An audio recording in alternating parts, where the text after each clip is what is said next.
because that's what you do when you don't know what to do with this child, apparently.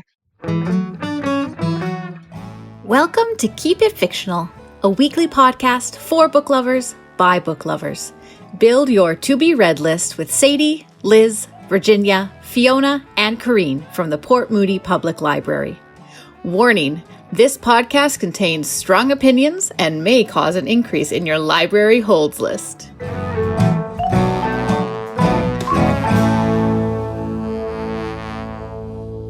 Hello, everyone, and welcome to another episode of Keep It Fictional. I am Fiona, and I'm here with my book friends Mark, Virginia, and Corene.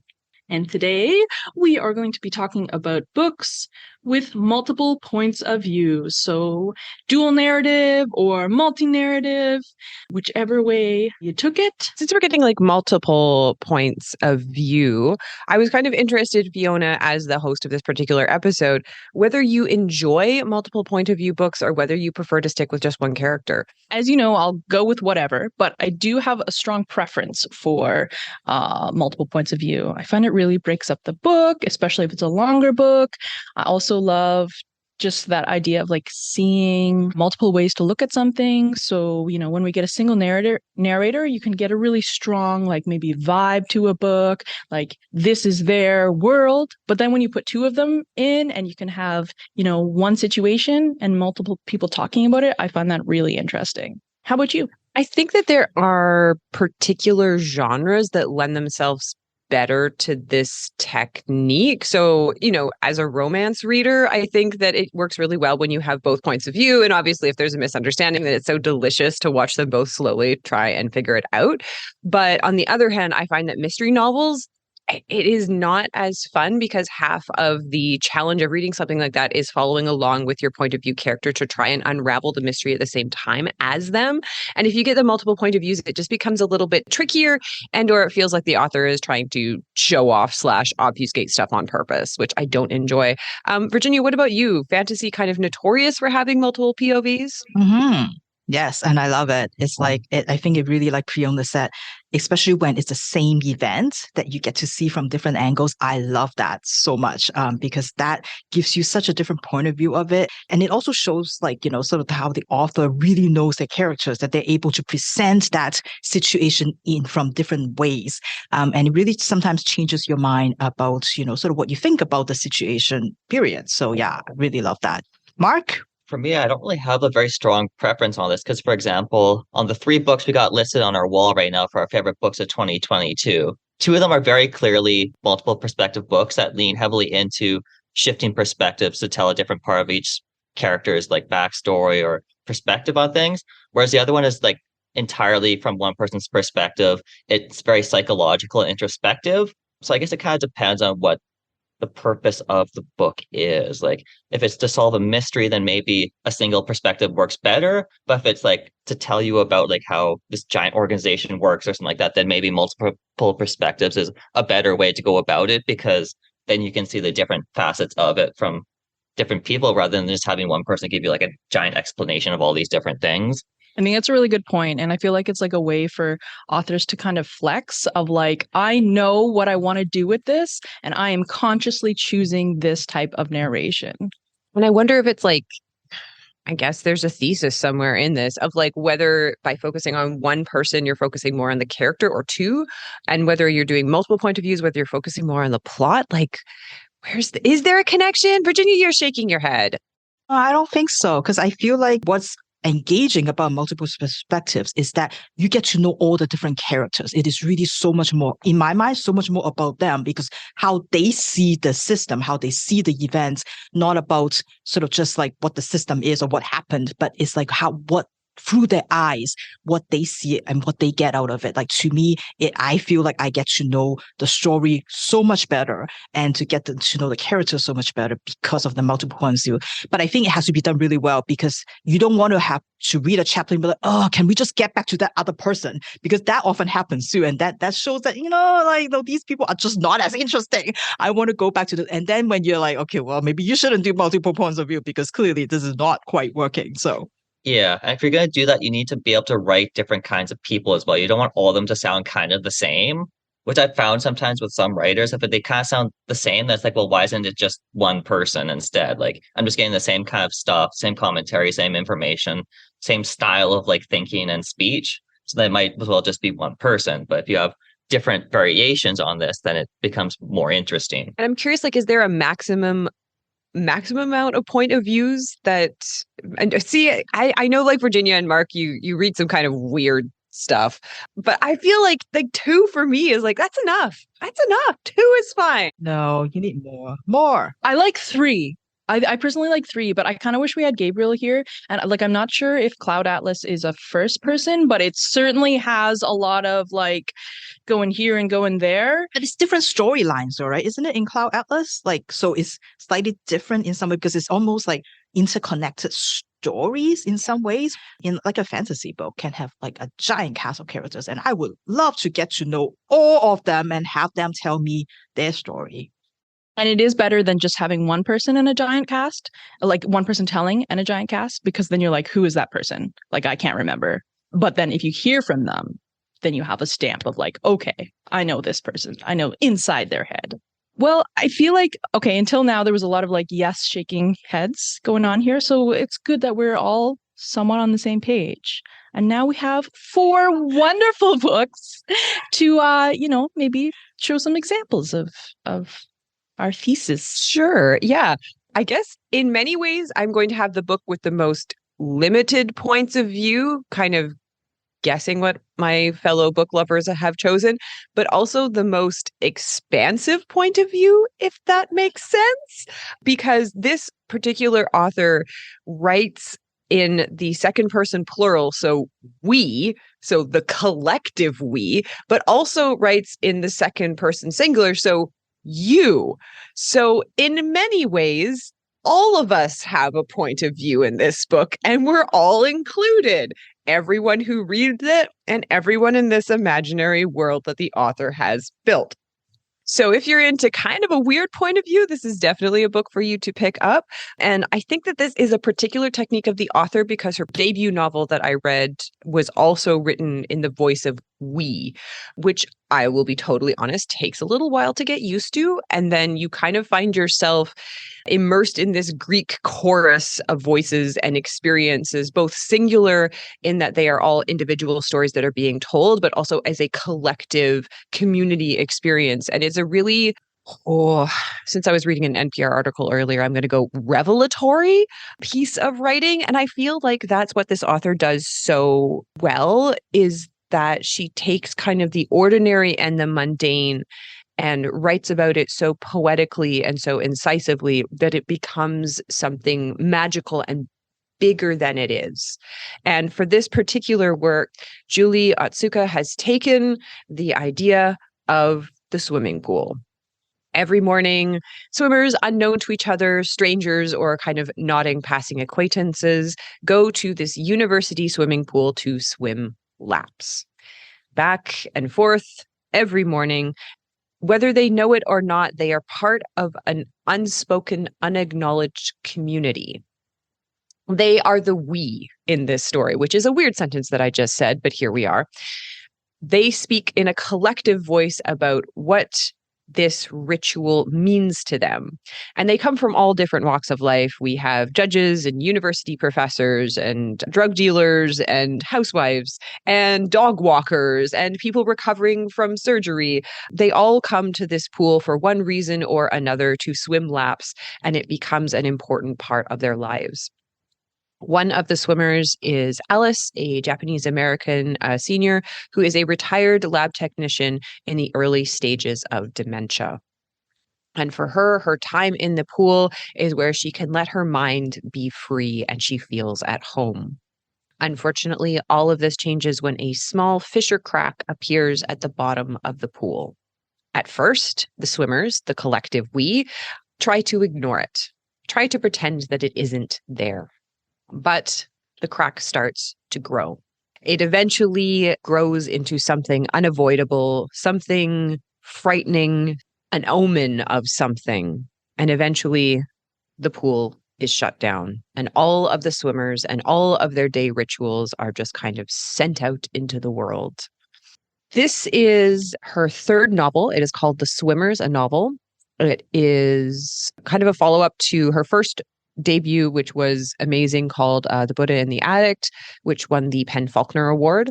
This one, I would argue, is kind of two books in one, or two novellas. There is the part about the swimmers, and then we shift into the story of Alice, which is told from the point of view of Alice herself, but is also told from the point of view of Alice's unnamed daughter, and also of the care facility where Alice spends her last days.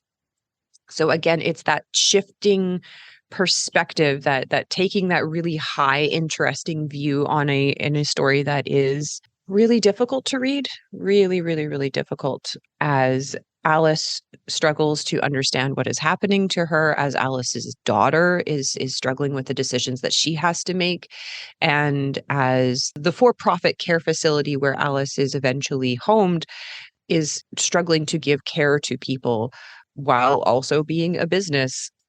This is, again, like, her writing is so interesting. And if anyone was to kind of ask me to pick a book that has a really interesting point of view, she always does. She always chooses to approach things from a place that you wouldn't necessarily think to look at, but by choosing to tell a story about someone going through dementia from the point of view of the care facility, not the people who work there, but the care facility itself as a character, as a point of view, she really just opens your eyes to seeing things in new ways. It is a beautiful, quiet gem of a novel. Again, she's really taking a look at those little rituals, the small things in all of our lives that we don't think about, but when they're taken away from us are so, so important. I would highly recommend, even though at the beginning you're going to be taken aback, like, we, you and me, you're going to be taken a little bit aback, but let her writing wash over you like the crisp, cool, chlorinated water of a pool in the morning. Even though, as someone who had to do competitive swimming, I hate the pool so much. Let it wash over you and let her prose transport you into something amazing in The Swimmers by Julie Otsuka. And definitely pick up her first book, The Buddha in the Attic. Thank you, Corene. Yeah, what a great choice for this episode. And as someone who loves swimming and that culture of people who get up in the morning to swim, I might just pick it up for that reason. All right. We are going to move on to Mark now. What did you bring in today? All right. So to change something rather different, today I'll be talking about Unwieldy Creatures by Addie Tsai. Now, Addie Tsai is a non-binary, multidisciplinary writer and artist. They hold a PhD in dance and currently teaches courses at college in literature and dance. And Unwieldy Creatures is their first book, following a number of short stories and short nonfiction pieces. And in this story, it follows two queer reproductive scientists from different generations. There's the older, renowned research Dr. Frank, or Zed, as her preferred abbreviation of her first name. And there's the younger Plum, who is a junior staff member who has just begun work at Dr. Frank's research lab, working on innovative forms of in vitro fertilization. In her first week working at the clinic, Plum witnesses a distraught Dr. Frank break down in anguish and anger. She's unable to leave Dr. Frank on her own, so she invites her to stay her night at her house because she doesn't want her to be alone. She's kind of worried about her kind of emotional and mental well-being at this time. And sort of once back at Plum's place, Dr. Frank calms down in order to allow Plum to know what exactly is going on in her life, what has brought her to this current state. She offers to tell her essentially her life story. And as you can kind of tell, this is going to be a somewhat long story in some typical kind of narrative fashion. It's like, okay, strap in, girl, you're going to get a long story here. And at this point, essentially, the narrative shifts to the past, with each chapter alternating between Dr. Frank and Plum as they recount their lives up to the present time to one another, essentially. And there's certain commonalities between the two of them that are kind of interesting, as they both grew up with abusive fathers who did not understand or accept their gender nonconformity or same-sex romantic relationships, the struggles to form their own identities while growing up in small towns in the US, and struggling to find people who are like themselves, that they felt at home with, or who understood who they are. But aside from these few commonalities, their development took rather different paths. with Dr. Frank living a comparatively self-assured and financially prosperous life, as she knew from a young age that she wanted to work in reproductive sciences, and through early study was on her way to very prominent, prestigious kind of schools. She had a wealthy father, so the prospect of paying for advanced education and things like that wasn't much of a concern. But Dr. Frank's interest in reproductive science sort of originally stemmed from her own view that her mother and her abusive father, how she had to rely on him for financial support, for his genetic material to make children, and all the other kind of forms of oppression and control that she witnessed from her father's kind of possessive and traditional way of thinking. Her mother was originally a poor working single woman in Indonesia before she met her husband, Dr. Frank's father, who was a wealthy businessman who lives in Texas. His fancy was sort of drawn to this beautiful and sort of quote unquote exotic woman. His kind of views of her as like this thing he wants to have more so than like being like a proper like kind of romantic relationship with. So it kind of has like this, the man who is very much in control of this relationship. And this kind of influences Dr. Frank's development and way of viewing things.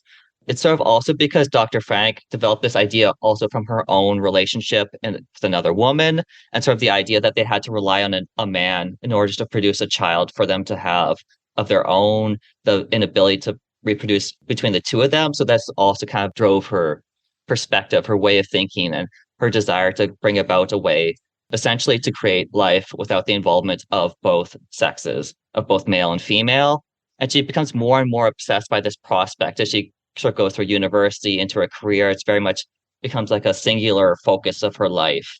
But unfortunately, there's sort of like irreversible consequences that sort of come about through what she tries to create through life later on, which I'll get back to in a minute.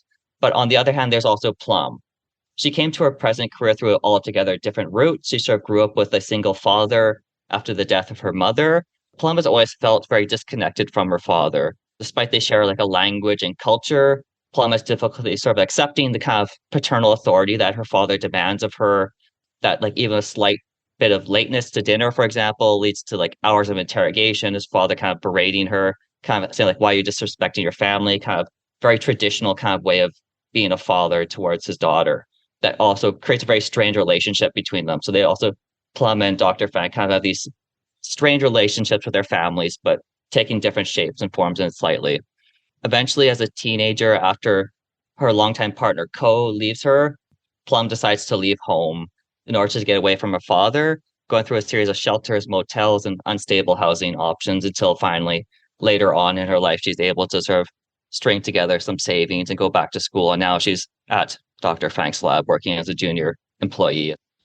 In addition to being an explanation of gender identity and sexuality, this book is also meant to be a kind of queer modern retelling of Frankenstein. From the doctor's last name being Frank to the sort of scientific drive to create a new life, unlike anything seen before, there are some very clear parallels in the two stories.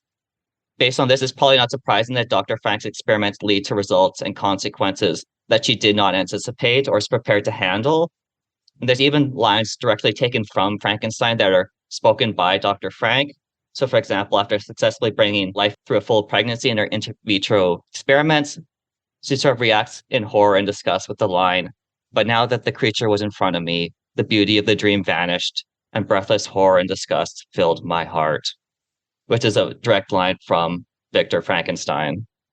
Later on in the book, we are also introduced to the history, thoughts, and experiences of this creation, quote unquote. I'm not sure what the proper word to use in this situation is. They're kind of like this, for lack of a better term, genderless giant whose name is Ash, as the creations sort of come to know their own unique sense of self based on their unusual development and upbringing after being abandoned in the forest by Dr. Frank, because that's what you do when you don't know what to do with this child, apparently.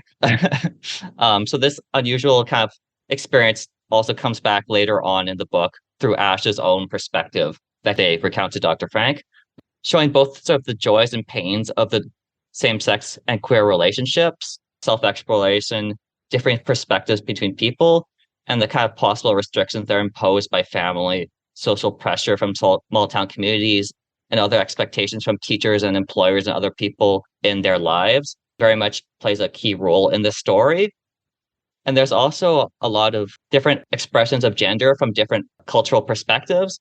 So, for example, Dr. Frank refers to the term kalalai, to describe herself, which originates from Indonesia. Essentially, kalalai refers to a woman who takes on more masculine appearance and role within a family and is one of many different gender terms that exist within that culture. So I found that aspect of the book very well done. Definitely gives a different perspective on gender and sexuality from a different cultural perspective, which I found very interesting and helpful. Because sometimes when you read some of these books, it's more Western focused, perhaps. Whereas in this case, Addie Tsai definitely gives a multicultural kind of perspective on things, which is very good. If you like a science fiction story that draws on real world issues of gender, sexuality, and ethnicity, are interested in sort of modern reworking of the kind of Frankenstein story, or if you just want unique story with characters whose lives are both similar and dissimilar from that kind of multi point of view perspective kind of way, then you may also like Unwieldy Creatures by Addie Tsai. Thank you so much, Mark. I am 100% on board with that book. I cannot wait to read it. Okay, we're going to take a break from our book recommendations and we are going to go to our existential question. Now, this differs from our topic in that I think you may often choose a book based on how many perspectives it has, whereas we are going to be talking about epigraphs, the little quotes or poems that you find at the beginning of a book. And maybe I'm kind of showing my hand here in how I'm going to answer because I find them to be quite random. You know, you might choose your book based on how many points of view it has, but an epigraph is just something that's there, whether you thought it would be or not. So my question for my book friends is, epigraphs, yes or no? How do you feel about them? Yes, for me, absolutely. I love to see them because I always find it's really interesting what authors they pick. And I feel like if it's a well done one, not a random one, I feel like they do set the tone for the story, or sometimes it might make you think a little differently when you go back and look at the epigraph. Did it jive with what you read from the story? And I find sometimes too, it helps me discover new authors that I may not know about, especially if they're in a different language, so that also can introduce me to new people. So I definitely a big fan of epigraphs. Yeah, I would definitely agree with Virginia on this one. I just find that epigraph, like she said, can set the tone or it can kind of reveal something that either clues you into something you might not have focused on otherwise. So for example, if it refers to like a particular aspect of like a character's like kind of thinking or something like that, then you can kind of relate the two together later on. That might not be obvious at first, but then it kind of clues you into what the author is wanting you to focus on somewhat. I think, at least when it's done well. Yeah, it's often like a little, as Virginia said, like a hint of what's to come in the book. And I love it, especially when they're almost kind of setting you up of like, this is like the ancestor of this book. Like this is the source that they're pulling from and twisting a little bit differently. I'm thinking specifically of the epigraph for The Namesake by Jwumpa Lahiri, which is a quote from Nikolai Gogol's The Overcoat, which is, "The reader should realize himself that it could not have happened otherwise, that to give him any other name was quite out of the question." And that has to do with the whole thing of the main character's father choosing the name Gogol and all the like the literary ancestors that the author is pulling from. And she's just kind of like setting you up perfectly for the book. And one of my favorite quotes, my favorite pieces of writing that took my breath away was actually an epigraph. And I'm so sorry, I cannot remember what book it was from, but I remember just kind of the book apparently was unremarkable, but the epigraph was that very famous quote by L.P. Hartley, which is "The past is a foreign country. They do things differently there." And I remember just being like blown away by that little epigraph right there. And as Virginia said, it just kind of takes you down little roads. So I love it. And bonus points if it's a quote from the Smiths song, like. Thank you. I feel like this is giving me an opportunity for self-reflection and I think that maybe I have a specific gripe, which is it's especially in YA books that they bug me because I find that often they will use a lot of them and it's like, whoa, like slow down. I don't need 5 epigraphs, like maybe 2. And often they pull from newer materials, say maybe a Smith song or maybe like something more recent than that. Like I think I was griping to all of you about a YA book that I picked up that quoted Pirates of the Caribbean is an epigraph. And it was this realization that 2 someone who is 20 years younger than me picking it up, like I don't know when Pirates of the Caribbean came out, but it was a long time ago now. So for them, it's like I can draw from this material as not like immediately contemporary material, whereas I'm old and I feel like that reminds me how old I am. I am no longer the target audience. So I really like what everyone was saying about the idea of like coming back to an epigraph. I don't think I've ever done that before, and I think that's a good idea. As you know, I really love back material, but that's probably because it comes at the back. But there's no reason that you can't go back to the front when you're backwards in time. Anyway, a lot of revelations happening for me here. Anyone have any final notes on epigraphs? I'm going to institute from here on in a ban on Taylor Swift songs used as epigraphs. Just let her be. Let her be. If it inspire the author, right? Who are we to say? Give a story, a really great story, come out from a Taylor Swift song. So be it. Fine. I'm trying really hard to think of a quote from a Taylor Swift song, but I can't. She wears short skirts. I wear t-shirts. All right. We are going to move back on to our points of view discussion with a book from Virginia. All right. I feel like I have to say the epigraph of this book to start with, which is, "What shall I be called when all remains of me is a memory upon a rock of a deserted isle?" And it is from a Puerto Rican poet called Julia de Burgos. Well, let me introduce you to the Ramirez family as Nina would describe it. If you were to draw their family history out, first of all, you would draw 18-year-old dad, Eddie, who's trying to woo her mother, Dolores, in Brooklyn. Then you would draw a little bump underneath her wedding dress. That's Jessica, their oldest sister. In 1981, there will be a screaming child. That's Jessica, for sure. And then 2 years later, you would draw another child, Ruthy. But this time, grab a pencil and draw lightly because you will have to erase her in a couple minutes. Then you would draw a car with this loud Puerto Rican family driving towards a little pink house in Staten Island. And then in 1986, you add another child. That's me, Nina. And make sure you make me look cute. And then Ruthy turns 13 and she disappears. Now you can rub her body away from this page and draw my mother 62 pounds later, give her diabetes, kill my dad, cut a hole in the middle of the timeline, eliminate the canvas, destroy any type of logic. There is no such thing now as a map. Call that black hole is negative space, the incredible disappearance of Ruthy Ramirez.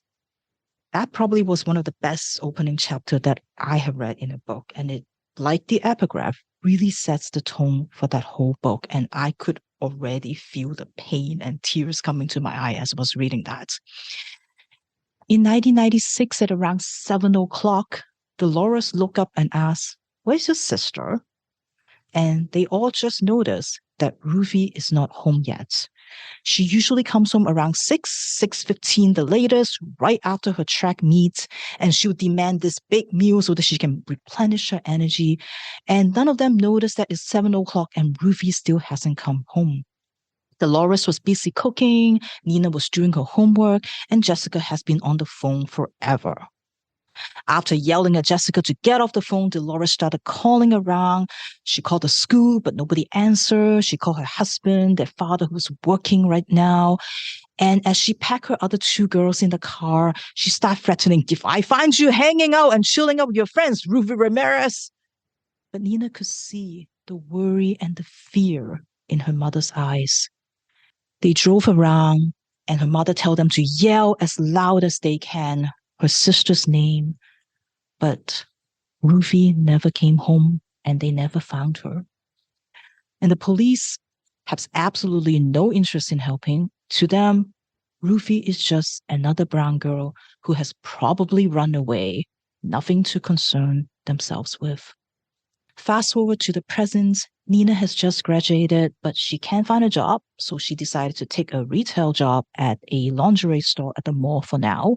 And her new workplace, just this complete microcosm of racism, capitalism, patriarchy. Jessica has a job as a nurse's aide in the hospital. She's a new mother with a baby, totally overworked, trying to juggle everything. And meanwhile, Dolores, their mother, has just picked up a Christian Women Warriors DVD for self-defense in the sales rack at the grocery store, thinking about her diabetes and maybe losing some weight. One night, Nina got a phone call from Jessica. "Turn on the TV now, Nina. Channel 6. "Oh, come on, Nina. I'm tired." "No, now do it." So Nina, grabbing the remote, flipping the channels, and suddenly on the screen, there was this woman who looked exactly like Ruthy. 10 years older, perhaps. Same red hair, same brown beauty mark right underneath her left eye. And she was on this reality show. Looks like it's called Catfight. And it seems to be like a bunch of girls living in the same house. They will party. They show them like forming alliances. And then literally they have to fight one another to stay in the house. Nina was skeptical, but Jessica is convinced that this is their Ruthy. So they watch and rewatch clips after clips. They search on the internet to learn more about this Ruby character. And Nina has to admit that, you know what? It does seem like this is their Ruthy. And if this is their Ruthy, they have to bring her home. This is the debut novel, What Happened to Ruthy Ramirez by Claire Jimenez, coming out in March this year. It is a story of a broken Puerto Rico family dealing with the trauma, dealing with the aftermath of a missing daughter, a missing sister, and not knowing how to mend that hole that is in their hearts. And it's told from 4 different points of view. We got Nina, we got Jessica, we got Dolores, and we also got Ruthy herself telling a little bit of her story.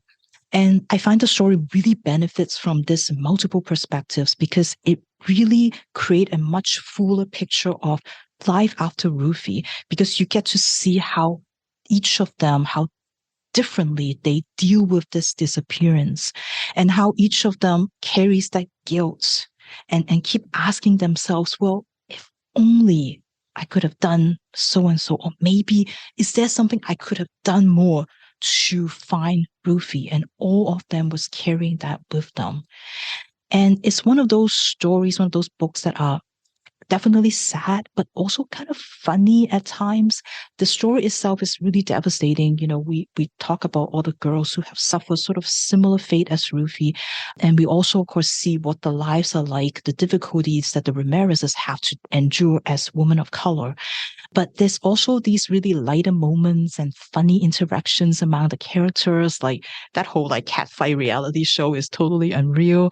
And it's sort of, the story builds up to this so-called final showdown in some way. And it's quite hilarious. And they got these characters, especially Dolores, who's acting in ways that maybe you won't expect to happen. So sort of the story kind of goes in sort of maybe a different way than you would normally see this. But I think you too will feel that black hole that Nina described that is just developing in you, and you could feel keenly their loss. And at one point, I definitely feel like my heart just sort of sunk to the bottom. It's interesting because of that lighter touch every now and then. It makes this story not just a hard story to read. And I think this book might have been on Fiona's most anticipated list at some points, but they didn't talk about it, so I sort of stole it. So put your holds on now so you can read this.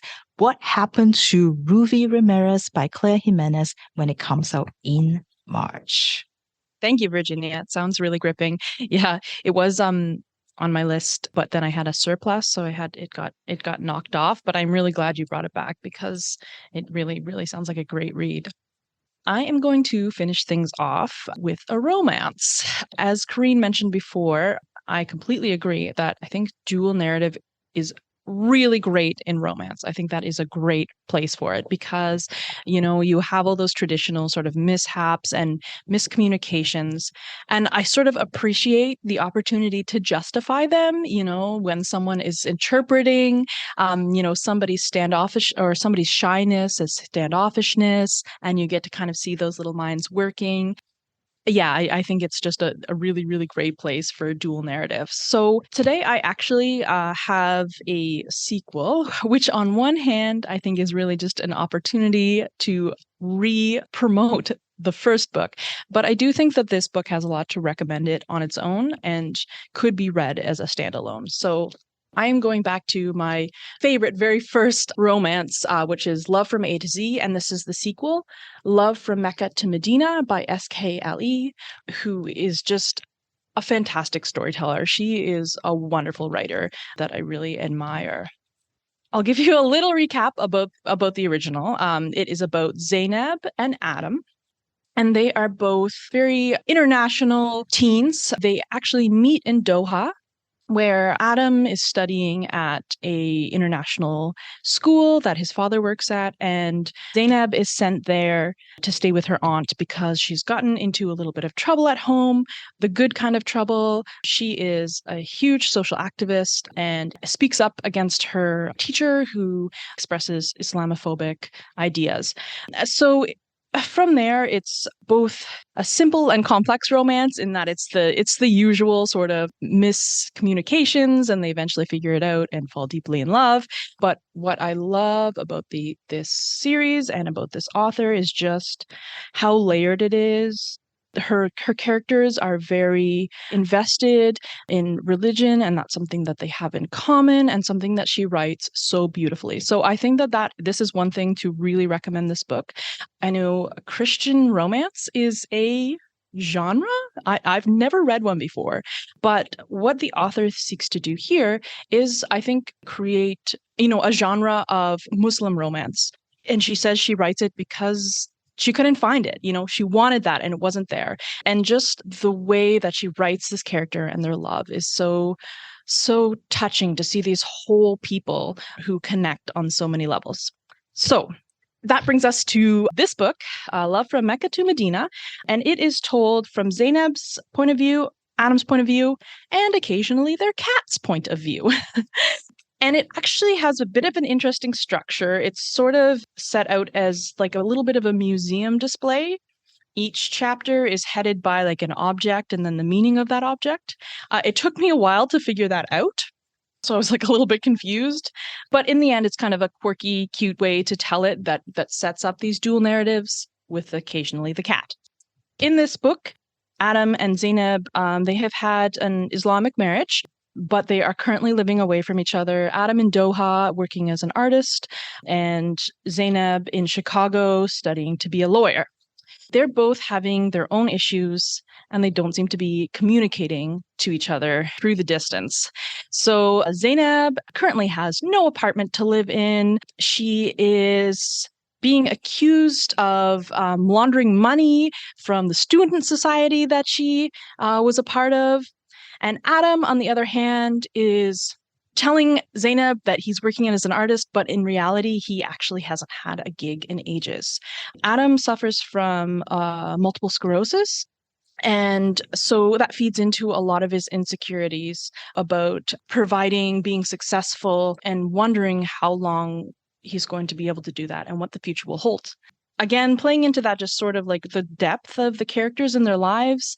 Zainab's parents are they put a lot of pressure on Adam as well to be this provider, and he has all these insecurities, feeling like he can't live up to that. And this results in this lack of communication. They both have their own fears and anxieties, plus they're just stressed with life. And with the distance, they stop communicating. So it's all okay because they know the big day is coming when they're going to see each other. They're going to go stay in a beautiful little cabin together in the UK, and they will communicate and everything will be perfect. Until Adam decides that what he really needs to get back on his feet is to take a pilgrimage from Mecca to Medina. This pilgrimage is sort of like a rite of passage, and it's something that his father had offered to finance for them as a couple when they had their Islamic marriage. So he says, you know what, this is it. This is the perfect time. I need to feel good about something. I need to feel like I have direction, and I need to reconnect with Zainab. So we will go on this pilgrimage together. Well, Zainab feels completely blindsided. And of course, when they meet together in Mecca, there's so much other stuff going on and they never get the chance to talk. On top of that, throw in the fact that Adam's old flame is actually running the tour and Zainab becomes jealous. So it can be frustrating sometimes to read about people who are miscommunicating, but I love both of these characters so much. And because we get this inside view of their head from their points of view, it doesn't feel at all exhausting to have them sort of like rethink these things, because they figure things out and then they mess other things up and then they figure other things out. And it's really, it's a nice character journey that you get to see them on. And I do think that if you read the first one, you're already so in love with them that, you know, it's just that opportunity to get back in Zainab's head. Yeah, so I really, really recommend it to anyone who enjoys romances with a lot of depth to them.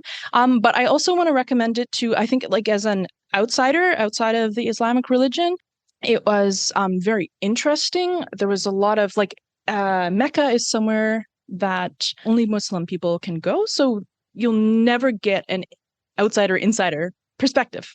And this was a really interesting opportunity to see a story that happens there. And I do think that, you know, it's very generous for the author to let us into that world.